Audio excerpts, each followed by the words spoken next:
Welcome to this explainer. Today, we're doing something a little bit different. We are shining a spotlight on a fascinating, entirely hidden financial architecture that exists literally right beneath our noses. Most of us understand that the world's biggest fortunes are built in public, but what's much less understood is exactly how they're protected in private. So today, we're going to unpack the invisible mechanics of offshore accounts, looking strictly at the data, the structures, and the everyday realities of this hidden financial world. Okay, let's dive into this. I want you to imagine two totally distinct financial realities playing out at the exact same time. First, we've got the visible economy, the standard 9-to-5 worker.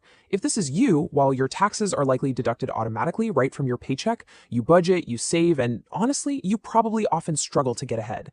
But simultaneously, we have a completely different reality for individuals who own billions of dollars. Thanks to a highly sophisticated, completely legal, hidden financial system, they can just move money across the globe, significantly reduce their tax burdens, and protect their wealth in total privacy. We literally have two parallel economies operating at the exact same time. All right, Section 1, the hidden financial system, myth versus reality. So when most people hear the term offshore account, your mind probably goes straight to that classic Hollywood myth, right?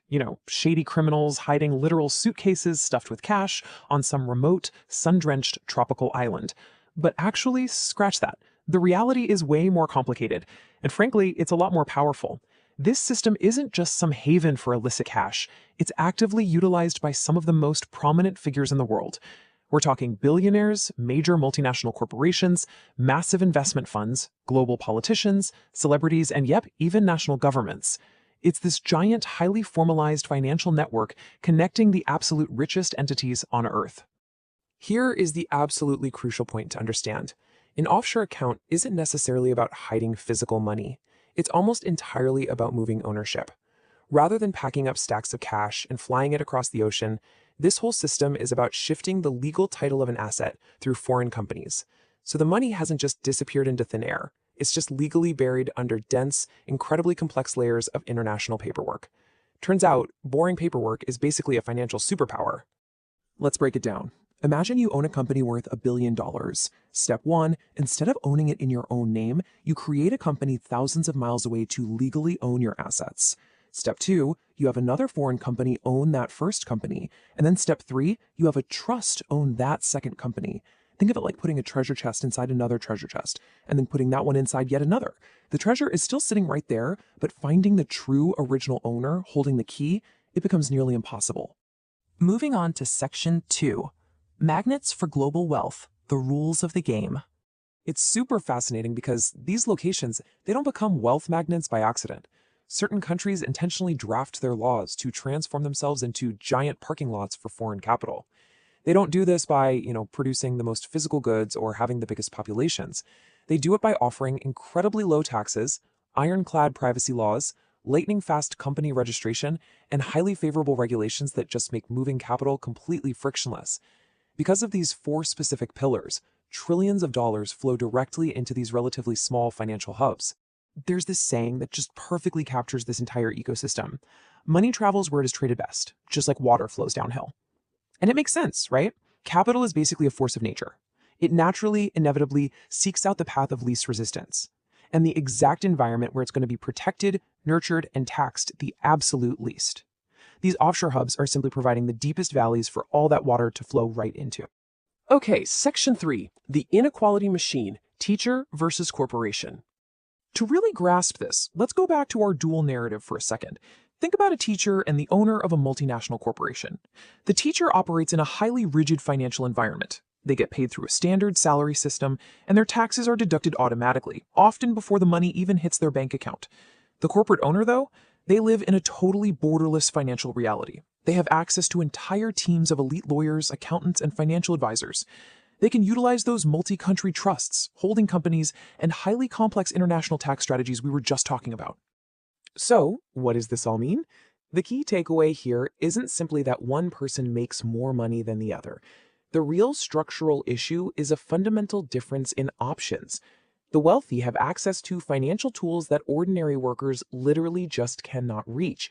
Having these options naturally creates financial advantages, and over years and decades, those advantages powerfully compound on top of each other. It creates this massive, completely invisible engine for global wealth inequality. All right, Section 4, the global impact and leaks, the system exposed. Now, we are looking at one of the most intense debates in modern economics, and it's really important we look at both sides impartially here. When wealth is legally shifted across borders to low-tax jurisdictions, governments naturally collect less revenue. Critics argue this means less money for roads, schools, and hospitals, which forces governments to borrow more or place a much larger tax burden on ordinary stationary taxpayers. But on the flip side, supporters of the system argue that these offshore structures are absolutely vital for a functioning global economy. They argue it encourages international investment, it prevents businesses from being unfairly double taxed by multiple countries, and it allows corporations to operate efficiently across borders. It is a profound, massive clash between fairness and efficiency. For decades, this entire debate was mostly theoretical, simply because the data was completely hidden. But then, massive historical document leaks changed everything. The system was operating quietly behind the scenes until giant troves of data were leaked to the public. It took journalists years to analyze the millions of complex records. And what shocked the world wasn't just that these structures existed. No way. It was the sheer unbelievable scale of the whole shebang. These leaks revealed a parallel financial universe deeply, inextricably connected to our everyday global economy. And finally, Section 5, the real wealth gap, the ultimate question. This brings us to the uncomfortable question that economists continue to debate today. We all accept that differences in talent, innovation, and incredibly hard work create financial inequality. Of course they do. But how much of the vast inequality we see today is actually being amplified simply by having access to financial systems that 99% of people will never even see? In our modern economy, earning money is only phase one. Keeping it, protecting it, moving it, and structuring it safely away from taxation, that can be just as critical. Which leaves us with this final, incredibly powerful thought to reflect on. The hidden world of offshore accounts is ultimately about power, access, and the invisible architecture of global wealth. The rules of the game are quite simply not the same for everyone. The biggest wealth gap in the world may not be between the rich and the poor.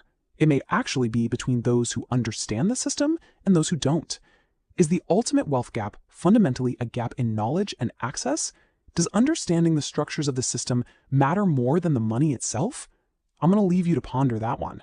Thank you so much for joining me for this explainer. I really hope it completely changed the way you view the global economy.